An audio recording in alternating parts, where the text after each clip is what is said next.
What's that girl? He's the blue-eyed soul singer who gave us the mega smash Blurred Lines. You know, the one that had everyone dancing and later canceling him? He's the one and only Robin Thicke. Born on March 10th, 1977 in sunny Los Angeles, Robin Allen Thicke was basically entertainment royalty. Come from 6 generations of musicians. My grandfather was a jazz trumpet player. His father was a jazz trumpet player. My dad was a soulful guy. His dad, the ever-smiling Allen Thicke from Growing Pains. Well, I do, so I will, and then we'll pass it to... His mom, soap star and singer Gloria Loring.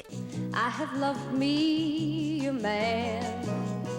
Sounds like a charmed life, right? Well, here's where it gets interesting. Behind those Beverly Hills gates, little Robin wasn't exactly living the dream. He's opened up about feeling lonely growing up, and his escape, not Hollywood parties or red carpets, it was the piano. Yep, while other kids were goofing off, Robin was pouring his heart out into melodies. The piano became his best friend, his therapist, and maybe his future ticket to stardom. By 14, Robin had already formed a group. I was very impressionable, and I was in a singing group with 3 other black guys, and it was all legit. And caught the attention of R&B royalty Brian McKnight. A demo tape later, and boom, he landed a deal with Interscope. Brian hears what I'm doing with Thicke. He brings me in. He signs me to his record label at Interscope Records. At just 17, he packed his bags and left his celebrity nest to chase music on his own terms. Say what you want about privilege, but this guy didn't just coast, he grinded. Before we even knew his name, Robin was low-key ghostwriting the soundtrack of the late 90s and early 2000s. He was in the trenches, writing for Brandy, Maya, Christina Aguilera, even Jordan Knight. Guess who Jordan Knight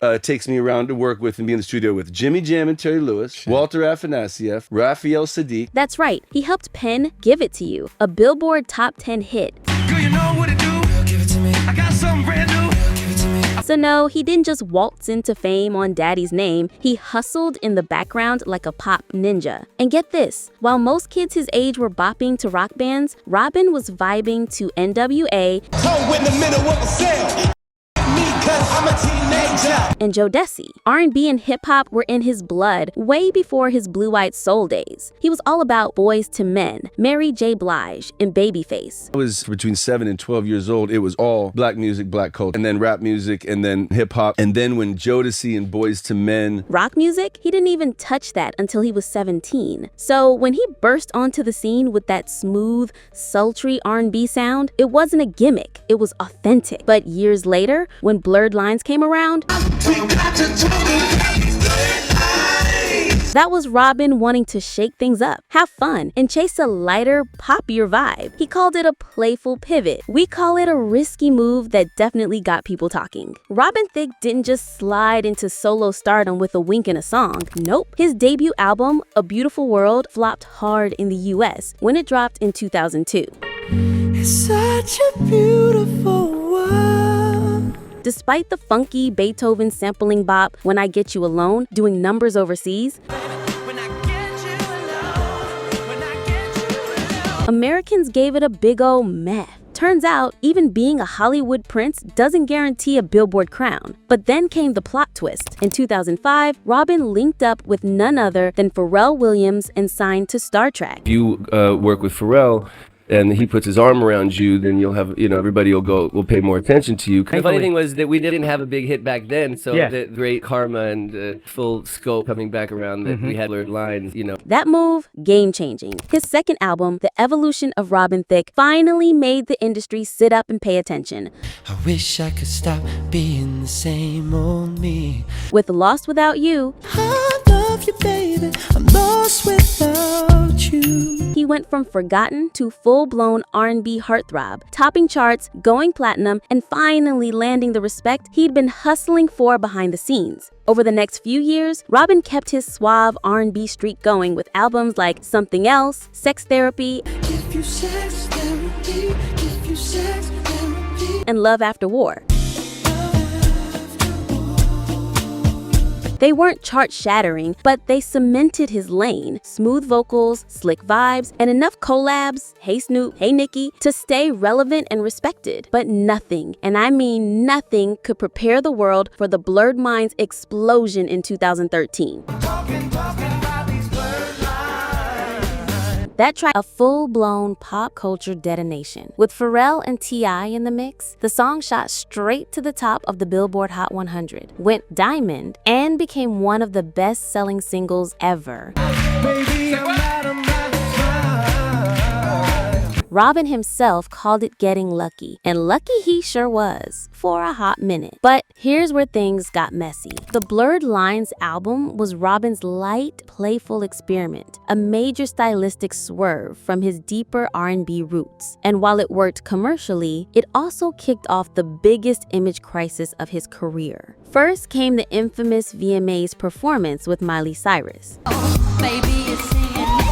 Just let me liberate. The best artists in the world are on the VMAs, and the reason anybody goes on that show is to knock out the competition. And Miley and Robin did exactly that. You remember, twerking, tongues, and a phone finger scandal that nearly broke the internet. It was shocking, chaotic, and super viral, but not exactly in a good way.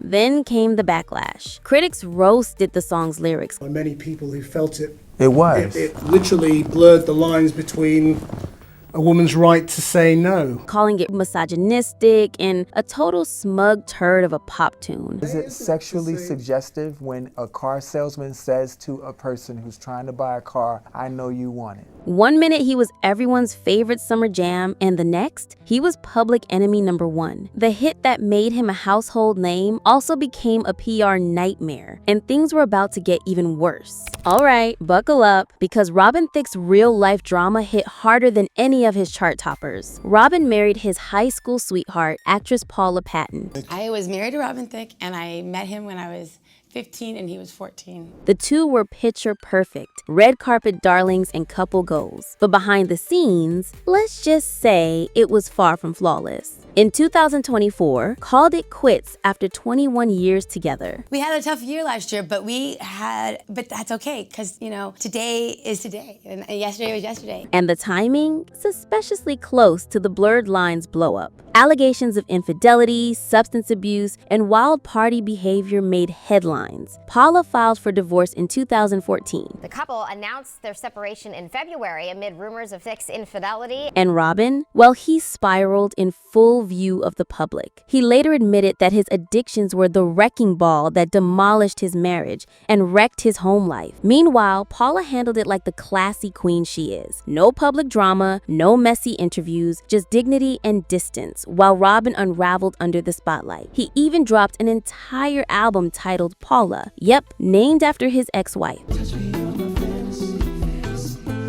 It was his public apology tour. We just weren't ever together anymore, and I still had so much I wanted to apologize for and things I wanted to, take responsibility for. So that's pretty much what the album. But let's just say she wasn't buying it, and neither was the public. The album flopped hard. And then when I released the album and it wasn't well received, I realized I had lost my perspective. I had lost my head there for a And just when you thought it couldn't get worse, entered the music industry lawsuit of the decade. The family of Marvin Gaye came out swinging, accusing Robin, Pharrell, and T.I. of straight up jacking the groove of Marvin Gaye's 1977 classic, Gotta Give It Up,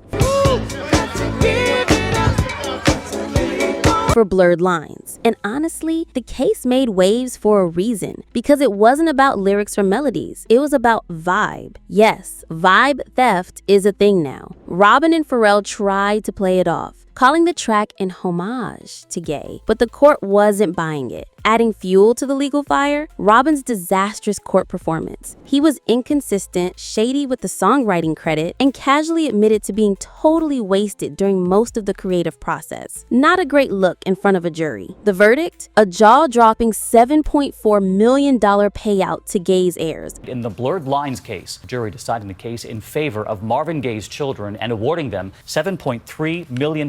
Plus 50% of all future royalties from the song. That's right. Every time Blurred Lines plays, Marvin's family gets paid. One judge even called the ruling a devastating blow to musicians everywhere. Why? Because it blurred the line between inspiration and infringement, making artists afraid to even nod toward their musical idols without calling their lawyers first. I think this is going to lead any musician who's been inspired by another song to think twice, because this is a big legal ruling. So while Blurred Lines made Robin Thicke a global pop icon overnight, it also lit the fuse on his personal implosion, marriage meltdown, and music industry lawsuit from hell. Be careful what hit you wish for, because sometimes one mega smash can leave your whole life in pieces. Okay, so after Robin Thicke's struggles, you'd think his career and personal life were totally cooked. But plot twist, Robin pulled a total 180. The passing of his father, Alan Thicke, in 2016 became a wake-up call that pushed him to reevaluate his life. Instead of spiraling further, Robin shifted focus from fame to family, prioritizing fatherhood and embracing a more grounded role in raising his son, Julian. My son, who once I put all that time into that relationship,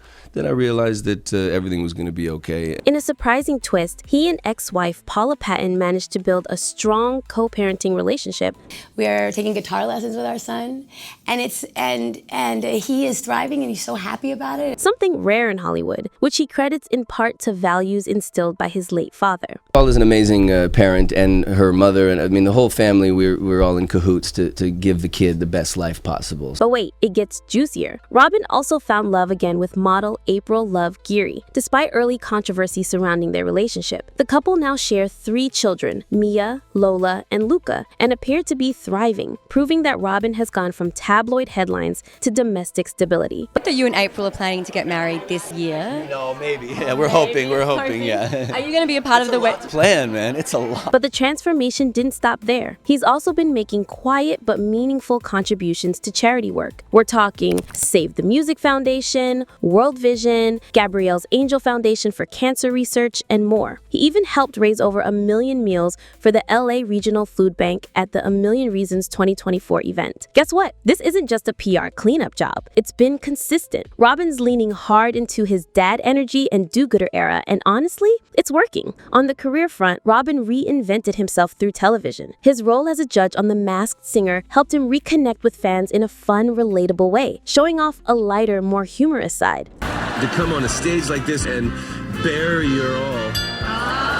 Appearances on shows like Duets and Real Husbands of Hollywood. Oh, you guys already have a full table, right? Only further cemented this reinvention. All in all, Robin Thicke has gone from scandal to self-improvement, turning past drama into a surprisingly inspiring comeback. But don't get it twisted, he's not done with music. After a 3-year break, Robin dropped a brand new single, I Know What to Do, in August 2024. And it's the lead track from his upcoming 9th studio album, set to drop just in time for Valentine's Day 2025.